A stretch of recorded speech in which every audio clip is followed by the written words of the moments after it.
मैं नीरज कुमार आपका इस चैनल में स्वागत करता हूं। Welcome to Neeraj science online study. Jagdamba public की सीनियर सेकेंडरी स्कूल कोटकासी में आपका हार्दिक स्वागत है।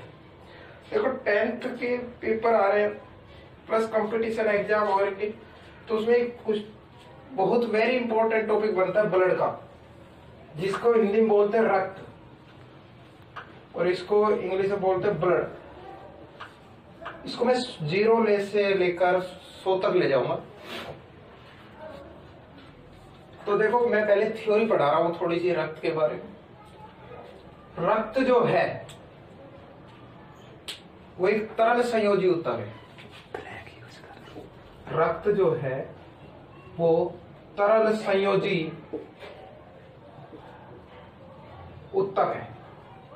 एग्जाम में सवाल पूछ लिया जाता है कि रक्त जो है वो कैसा ऊतक है। एग्जाम में तो आपको बताना है वो तरल संयोजी ऊतक है। दूसरे नंबर पर सवाल आता है कि रक्त का जो पीएच का मान होता है 7.4 होता है। ये बहुत बार पूछा जाने वाला सवाल है। सबसे इंपॉर्टेंट सवाल है रक्त कैसा ऊतक है, तो आपको बताना है तरल संयोजी ऊतक है। दूसरे नंबर पर सवाल आता है कि रक्त का जो पीएच का मान होता है वो होता है 7.4 होता है।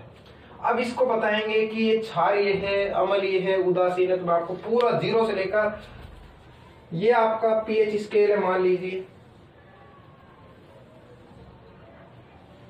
बीच में 0 मिड पार्ट, सॉरी ये 7 मिड पार्ट है जो 0 और ये 14 अब ये जो 0 से 7 का बीच का जो मान है यानी कि 6.9 है, जो भी ये है आपका एसिड, जिसको हम हिंदी में बोलते हैं अम्ल।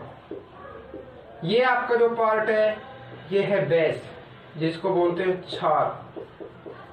और ये जो पार्ट है ये है उदासीन, न्यूट्रलाइजेशन जिसे पढ़ते हो आप, यानी कि 7। तो अब देखो 7.1 है तो भी वो अमल होगा, 7.2 है वो भी अमल होगा, और 7.3 है, सॉरी 7.1 है वो भी क्षार होगा, 7.2 है वो भी क्षार होगा। यानी 7 से ऊपर का जो पार्ट होगा वो क्षार में आएगा। यानी कि 6.9 मान लो तो अमल होगा। यानी कि जो 7 है वो उदासीन, 7 से कम अमल, 7 से ऊपर का जो पार्ट होगा वो होगा क्षार कहलाएगा। तो अब अपना मान देखते हैं इसमें। 7 से ऊपर है यानी कि 7.1, 7.2, 7.3, 7.4, क्या ये क्षार आएगा? तो रक्त का जो विलयन है वो कैसा होगा? क्षारीय होगा। रक्त का जो विलयन है वो कैसा है भाई? एक विलयन है जो क्षारीय है। कैसा है? क्षारीय। अब इसके पे बताऊं जो 3 क्वेश्चन बढ़ते हैं। ये हो गया रक्त कैसा ऊतक है? तरल संयोजी। रक्त का पीएच का मान 7.4 और विलयन है वो क्षारीय है। आगे देखो भाई, रक्त की संरचना बता रहा हूं। रक्त की संरचना, जो रक्त की संरचना है उसमें 3 भाग लेते हैं। एक 2 प्रकार के, एक तो प्लाज्मा है और दूसरी है रक्त कणिकाएं। रक्त कणिकाएं, इनको अपन कोशिकाएं भी बोल देते हैं, रक्त कणिकाओं को ब्लड सेल भी बोल देते हैं और ब्लड कार्पस्कुलस भी बोला जाता है इनको। तो प्लाज्मा जो है ठोस भाग है जो, वो प्लाज्मा कहलाता है। दूसरे नंबर बताती है रक्त कणिकाएं। ये प्लाज्मा में ऐसा सवाल नहीं बढ़ता है, रक्त कणिका में बढ़ेगा, जो एग्जाम में सवाल पड़ेगा। रक्त कणिका ये कोशिका क्या होती है? ब्लड के अंदर पाई जाती है। ये 3 प्रकार की होती है। ये कितने प्रकार की होती है भाई? 3 प्रकार की होती है। आरबीसी, दूसरी होती है डब्ल्यूबीसी, फुल फॉर्म, और तीसरी होती है प्लेटलेट्स। तो अब इनको मैं पूरा दोबारा से बता रहा हूं। मैं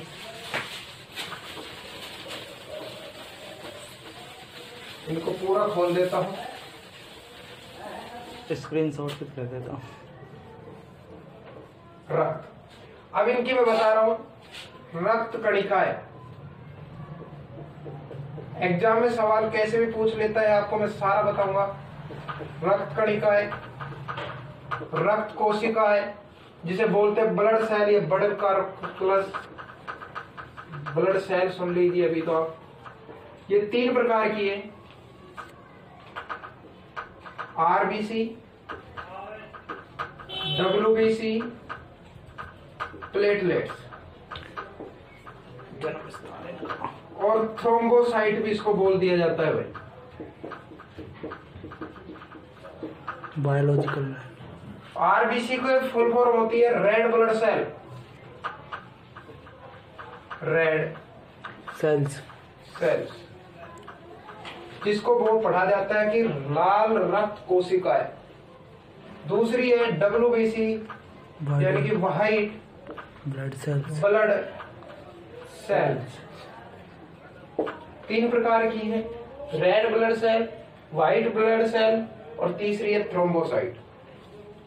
अब इनका जीवन काल की बात करेंगे। आरबीसी के अंदर 120 जो रक्त का लाल रंग होता है किसके कारण होता है? तो आरबीसी के अंदर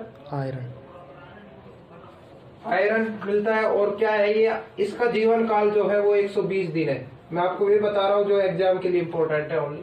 तो आरबीसी का जो जीवन काल है वो कितना है? 120 दिन है, 4 मंथ, जिसको अपन मान सकते हैं 4 मंथ के समथिंग में, लेकिन होते नहीं है 4 मंथ क्योंकि 1 महीने 31वां भी हो जाता है।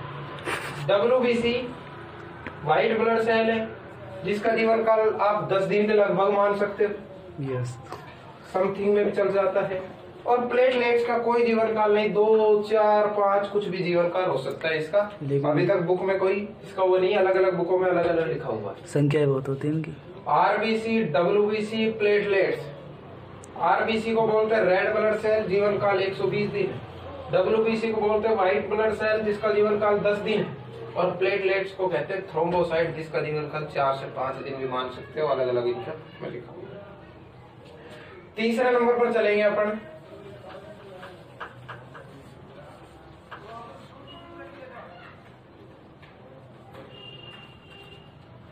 एक आता है सर्वग्राही।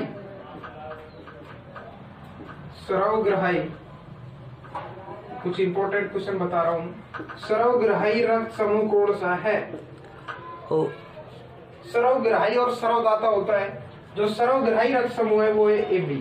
क्या है भाई? AB सर्वग्राही होता है।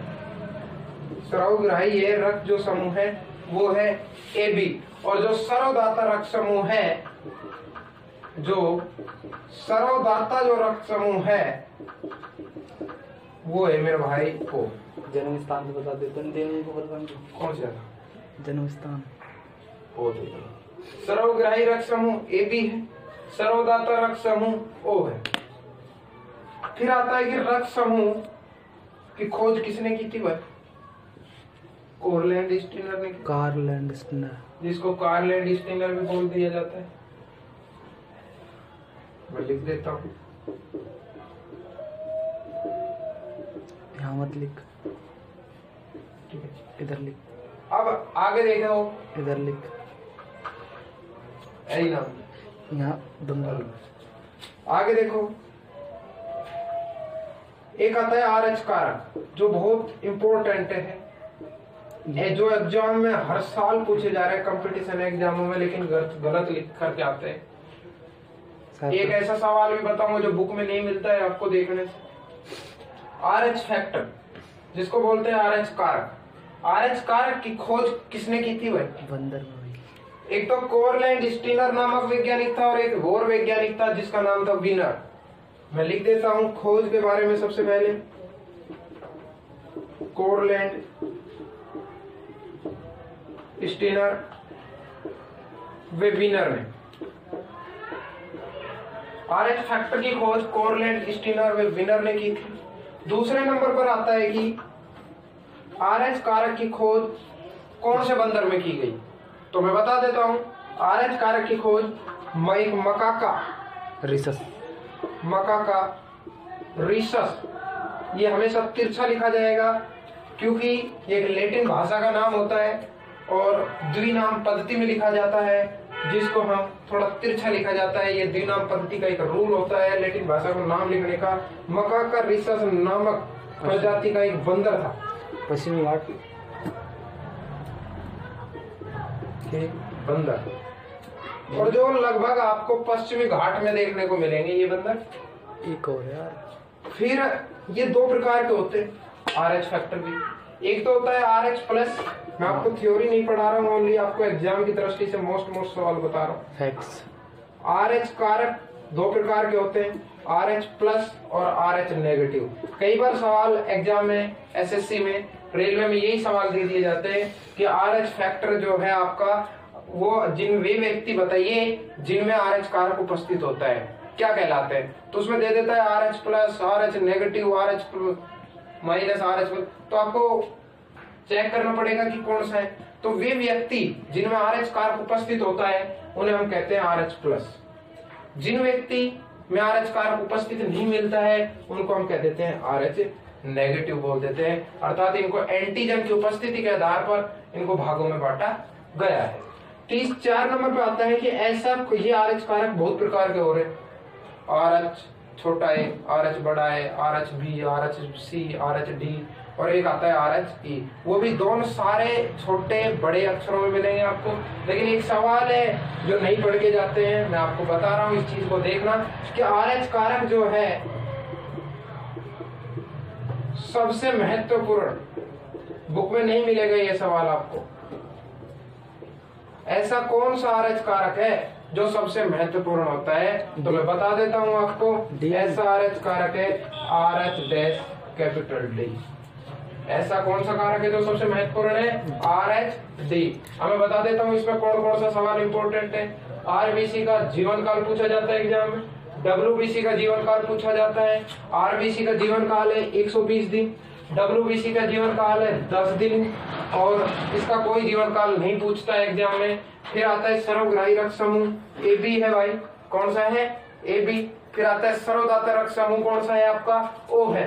क्या है मेरे भाई? ओ है। और रक्त समूह की खोज किसने की थी? कोरलैंड स्टीनर नामक वैज्ञानिक ने की थी। फिर मैंने पढ़ाया आरएच फैक्टर, जिसको हम कहते हैं आरएच कारक। आरएच कारक की खोज कोरलैंड स्टीनर एवं विनर नामक वैज्ञानिक ने की थी। कब, कौन सा बंदर में की थी?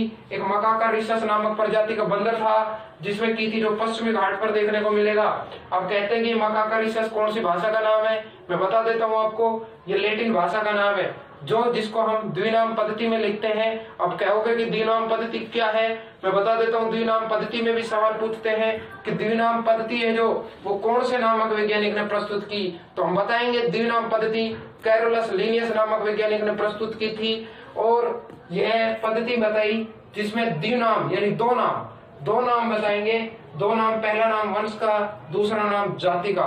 इसके रूल आते हैं कि लैटिन भाषा को द्विनाम पद्धति में कैसे नाम लिखे जाते हैं। इनको लैटिन भाषा में लिखा जाता है और इनको थोड़ा सा तिरछा लिखा जाता है। जैसे मैं आपको एक नाम बताऊं, मेंजिफेरा इंडिका, जो आम का नाम है। किसका नाम है भाई?